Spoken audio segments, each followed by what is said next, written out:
I guess that's our cue.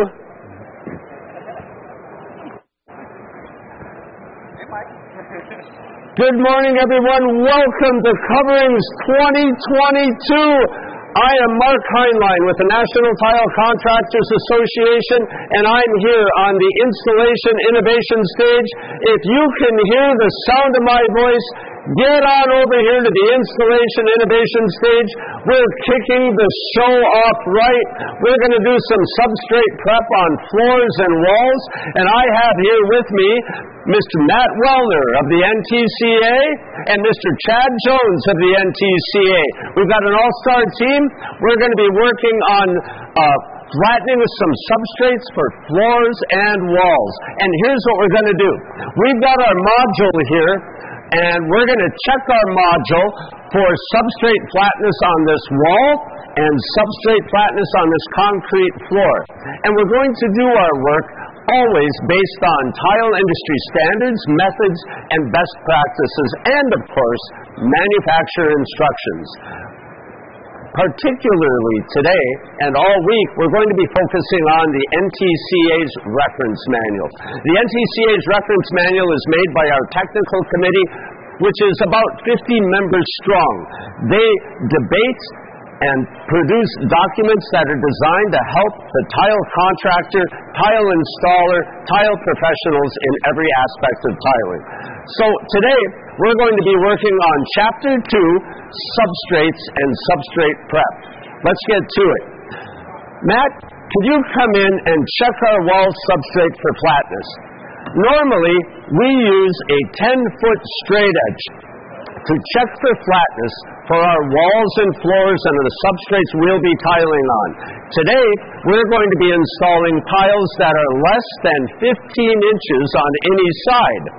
So we're checking for a quarter of an inch in 10 feet or an eighth of an inch in 1 foot substrate flatness. Matt, how is it looking to you there?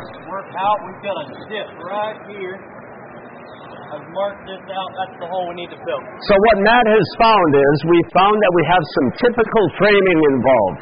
In other words, one of our studs is kind of bowed. It's not a big deal. It happens. We all know lumber isn't perfect. That's okay.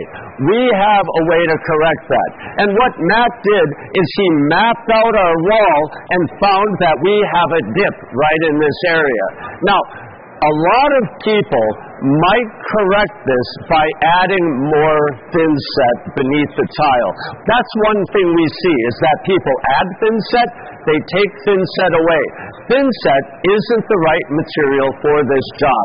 There are products made to flatten or patch a wall, and they're designed so that they go on the wall, they cure rapidly, and they don't shrink or crack, and they don't cost us a lot of money or any time. In fact, they help us make money by being more efficient. So today, the product we'll be using is this one right here. This is a wall-rated, rapid curing material designed to patch and flatten substrates. We've got Chad in the back mixing some up right now, and he's mixing up just enough to get this set. Now, Matt, one of the things we have to do before we apply this product is to dampen our substrate. Matt is back there mixing it correctly with the right amount of water. We don't want our thirsty substrate, like we see in this case, to drag the hydration or the water out of the product that Chad is mixing. So Matt is doing a process that we call SSD, saturated, but the surface is dry. In other words, we're dampening that thirsty substrate and providing just a lightly damp surface. We're not saturating it. It's not a lot of water being added to the patch that Chad is mixing. How's it looking there, Matt? We're good to go. Okay, here's our material. Thank you, Chad. Chad has got our material mixed up. Matt is going to go ahead and patch our wall. So if you take a look at how he's doing this, he's pulling some of the material out of the bucket with a flat trowel. And he's selected a trowel that's designed for this purpose. So what he's doing is using the flat side of that trowel, bringing some of that patch material up out of the bucket, and he's filling that void, filling that unflat portion of the substrate.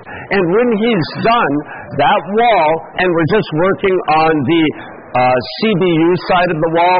This is a different demo over here. Let me describe this module a little bit while Matt is working. This module has a bunch of sides to it. You need to come back 7 more times to see us work on this module through the course of this show. We're going to be using all sides of this module, building on it, going through all the steps of tiling, but we begin with flattening the substrate because as Cody knows, flattening the substrate is the most important part of the process. If we don't have a flat substrate, and as we're guided by our NTCA reference manual, we're going to have problems. We're not going to have a flat substrate that we will be able to work on to get our tile installed with the right bond coat coverage and lippage free, which is where we want it. Okay. Matt is taking a short screed here. He's applied the material and he's filled that void that he discovered in the wall that did not meet the substrate tolerances. Now he's screeding it off, and once he gets that nice and flattened off, he's just going to drop the material into his bucket. He'll go ahead and get out of the way, and we'll be able to move on with the rest of our installation. It takes no time at all. In fact, I've timed him. We've been talking for less than 5 minutes. We have all of that work done, and this being a typical thing that we have to do in many, many tile jobs, this is where we become more efficient, we save money, we get our mortar selected properly for the tile that we're installing, we select the right trowel, we put that tile up on the wall, and we will be very efficient. I want to ask our manufacturer of this product, Mr. DeMello, about how much time do I need before that is ready to tile? Could you tell me? Tile over that in about an hour, hour and a half. So I could tile over this in about an hour and a half. Now, being a successful tile contractor, we all know that we're able to organize our work. So we're going to go ahead while that's curing and move down to the floor. Thank you, Mike. We appreciate that. Okay, so in that same period of time, if this was a wet area, we could go over it with a waterproofing layer and get that waterproofing in and then begin to tile. All right, while that's curing, let's move on to our floor. Matt, check our floor for flatness. We have a concrete floor here. How is that looking?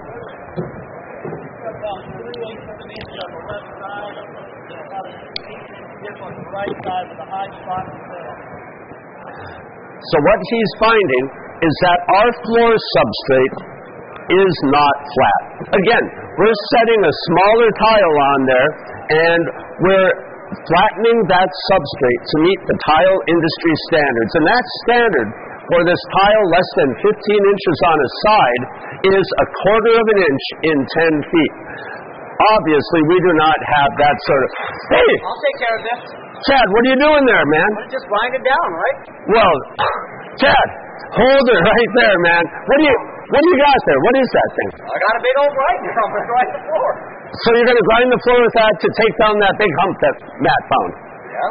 Well, what's wrong with that? hold it right there, Matt. Chad, hold it right there. So first of all, that could work. That would be a method to get that hump ground out of the floor. But you got some problems here.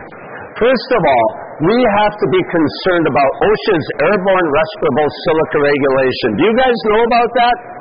If we put this grinder just like it is on a floor, we're going to create lots of dust, Chad, right?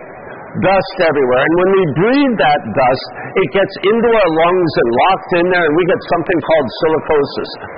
So there's actually a law, a regulation in place that we need special controls. We need a dust collection device connected to a high efficiency vacuum that this can be connected to and collect that dust. We don't have that set up. We don't have any guards on that, Chad. Chad, you don't have any gloves, you don't have any hearing protection, you don't have any safety glasses, so we're going to have to send you back to training and get you up to speed. But that is one way to flatten the substrate. How about we go a different way today? Let's work on that. Used to be called self-leveler. You remember that stuff? Levels itself? Yeah, levels itself, he's saying. Why don't you get rid of that, set aside, and let's talk about this product, the next one that we're going to use, called Flowable Hydraulic Cementitious Underlayment. That's a mouthful, right? That's the new name in the tile industry standards for this material. You probably have heard it called self-leveling underlayment. Well, because there's no self about it, it doesn't work on its own. It needs a little bit of a helping hand. They've changed the general terminology for this material. It's now FHCU, Flowable Hydraulic Cementitious Underlayment. And we have some of that material right here.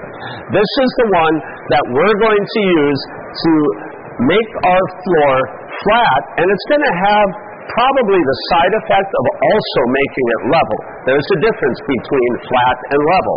Our industry standards require flat, they don't necessarily require level. So, what we've done already is we have applied a primer. Chad, could you show us the primer that we applied? The material that we're using requires this particular primer to be applied. Now, I mentioned that we follow manufacturer's instructions for all of the different products we use.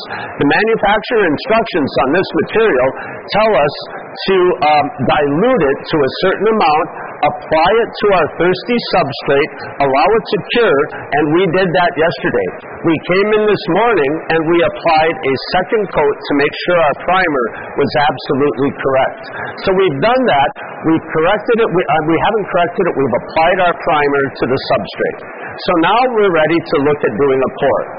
We're going to be doing a pour with these tools, Chad. First of all, if you don't have one of these mixing barrels, you need to get one. You need the right tools for this job.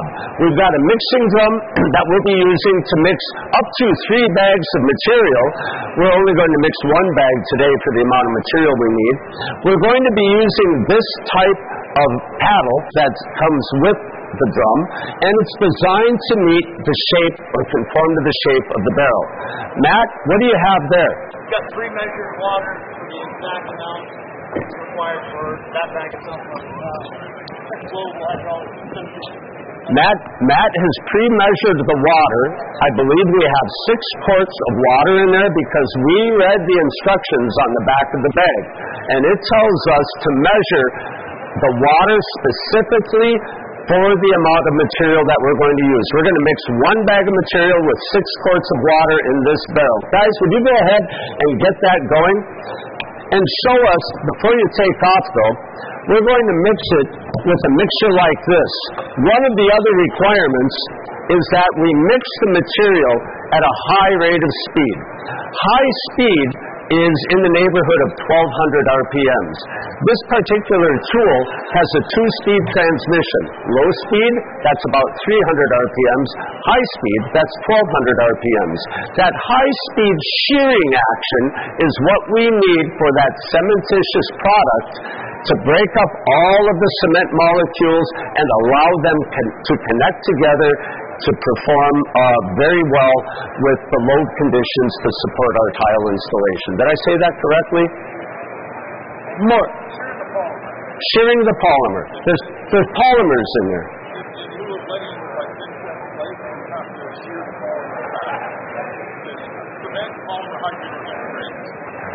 Our manufacturer is telling us that this has polymers in it, and they need to be sheared, and then they'll come together in a rapid fashion. Just like our rapid setting patch material, this material cures very rapidly.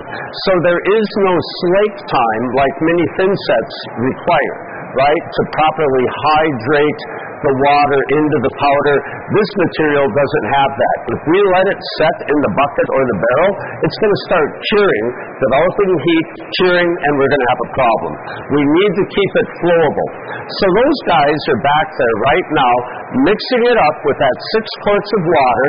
They're going to bring it out here. We're going to pour it on our pre-primed substrate, and we're going to use some of these tools to help it flow. Because, like I said, there is nothing self about this material. It'll try to achieve level. It will try to achieve flat on its own. But we need a tool like this, a gauge rate, that we give it a helping hand. And how this works is, there's a couple of nuts here, and we can pull out these little skids and bring them out from here to here to use this like a snowplow. If any of you know what a snowplow is, that's what we have where I live. And we're going to have this thickness of material from this point to this point to help push it around on the floor. That's how this tool works, and we'll use that once they get the material out. You'll see how it works. But what I need to do first is a couple of things. These guys are already ready. I need to provide a perimeter joint, a soft joint around the perimeter so that I am not flowing hard up to our substrate. I want to have a 1/4 inch change in plane soft joint. The purpose of that is when this wall moves, or this floor moves, or this structure moves, that movement will occur in that zone. That's called a soft joint. That's required by the tile industry standards. The next thing I need to do is I need to dam our surface right here. If I don't have a dam up there, it's just going to flow out here on the stage. So we need to take care of that. Matt is doing that right over here. We're going to put a couple of layers of this self-sticky foam on it. That's one way to do it. A lot of people use spray foam. Another way to do it is to build a little dam out of wood, perhaps. Whatever you need to do. Matt, how are you doing there? Good. Okay. One nice thing about our primer is that having it ready, this material can stick right to the primer and perform a great seal. There you go.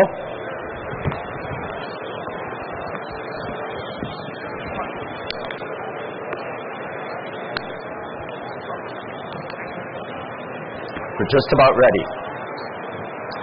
Now, when you look at our guys, Matt is handling this material. He's wearing gloves. We like to have nitrile gloves on to protect our skin. We like to use safety glasses to protect our eyes when we're working.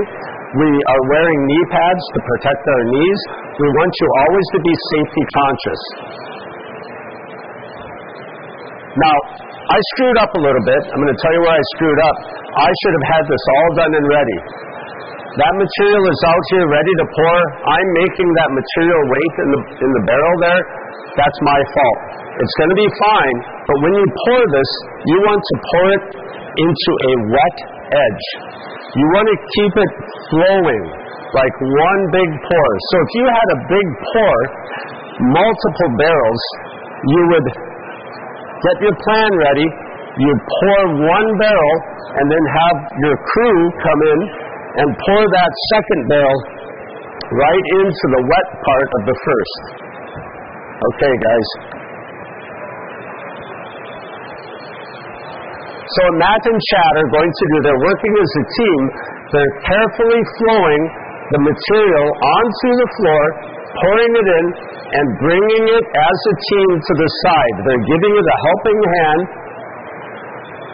filling that trough, filling the floor, and they're going to see if it'll take that full bucket. The coverage on this is somewhere in the neighborhood of about 12 square feet, about 1/4 of an inch deep. So we do our math with that simple calculation that we find on the back of the bag. We mix enough material to get the job done. We buy enough material. We have it all stacked up in advance, and we pour it. Now, NTCA does a lot of full-day training programs across the country. One of our programs is a substrate prep program. We do this on a very big pour with a lot of people and a lot of team. We not demonstrate how to do it. Our attendees actually do the work. So this device here, we've preset our measurement here for about 3/8 of an inch thick. That's what we need to accommodate the height of that hump that's in the middle of the floor. So they've got this in here, and I'm going to give it a bit of a helping hand to move it to where it needs to be. I don't know if you can see this, but you can see the blue part has grabbed that leveler, right? And now I'm causing it to make it flow where it needs to go. I want to be careful so that I'm not overworking it. And I'm just getting it so that it hits all of the edges, flows a little bit, gets to where it needs to be.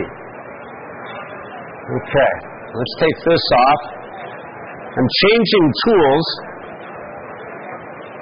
Here you go, sir. Can you see that we put a little bit of the powder over here in the corner? That's great practice. We didn't really get a good seal with our tape, so using that powder kind of helps serve as a dam so it doesn't flow out. Really super simple thing to do. We've got a little bit going on there. We've got an eyeball on that. If this was a second story or you had a basement beneath there or it was above a garage and you missed an electrical conduit or something and you filled that up, wow, it could flow down and fill the electrical system. It could flow into an air conditioning system. This is something that you need to pay attention to have all of the little places, the holes, the voids that it could evacuate into. You don't want to fill it up. So the next thing we want to do is we want to use this smoother. This smoother has one purpose in life, and that's to break the surface tension of this material. We mixed this bag with 6 quarts of water. That's a lot of water. So you know how when you drop a drop of water on the floor and it just kind of sits there as a little bubble, and if you touch it, it smooths out? That's what this is going to do. We're just going to go ahead and place this smoother very gently. You see how I'm holding it with just my fingers? I'm bringing it just very gently. I'm not moving the material. I'm just breaking the surface tension of the material.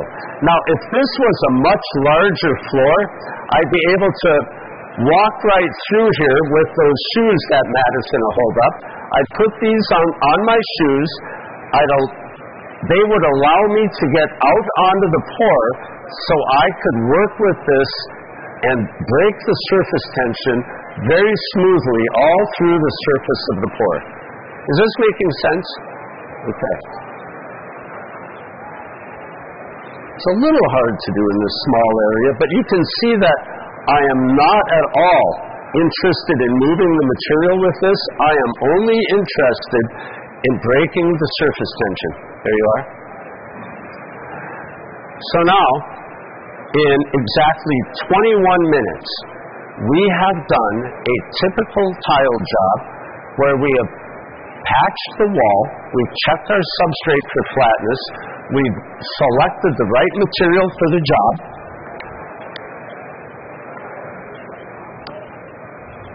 we've applied that material, we've filled that hole, it's curing, it's already starting to set up, and we're going to have a nice flat substrate to tile on our wall, and it's going to be ready to go at about the same time that our floor is ready to go.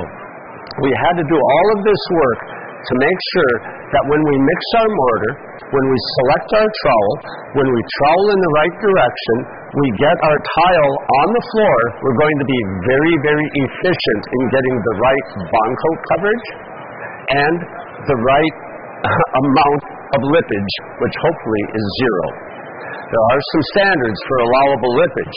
We don't want to have any if we can help it. It all begins with the substrate. We need to make it flat first before we begin to set the tile.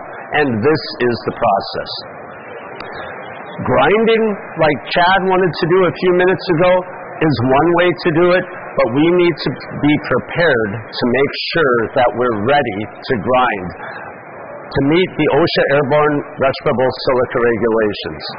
We also have to meet the airborne silica regulations when we're mixing these powders. We need to have that vacuum I described. We need to have a suction device to suck the dust out of the air so we're not breathing it.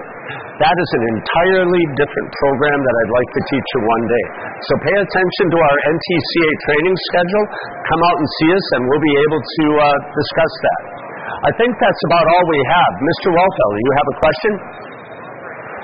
On bond breakers? So bond breakers, Mr. Wolfel brought up, we need to take a look at our surface here. If there's something on our substrate that is going to get between our bond coat and our substrate and the back of a tile, or beneath our underlayment that we just poured, they need to be removed. So a bond breaker could be something like on a concrete floor like ours, could have been a curing agent that went into that concrete floor. Or it could have been a primer that was put on the surface, or some sort of sealer put on the surface, like, I don't know, just a concrete sealer that inhibits our bond coat, our thin set mortar in this case, from attaching to our substrate. That's called a bond breaker. We don't want a bond breaker. We want to bond. We want to have both a mechanical and a chemical bond between our thin set or our bond coat and the substrate and the back of the tile. So we need to check our substrates for bond breakers. If you come back to one of our future episodes up here on this module, we're going to show you that we do have some bond breakers that we're going to have to deal with. Matt, could you point to our bond breaker on this module? That's a problem. So he said we've got some excess drywall mud right there. We built this module to show you a bunch of different things that you need to come back and see. This part of the drywall has been done correctly. When we got over here, not so correctly. We've got some troubles on that side. Great question. I hope I answered that. Anybody else have any other questions? Guys, do you have anything to add?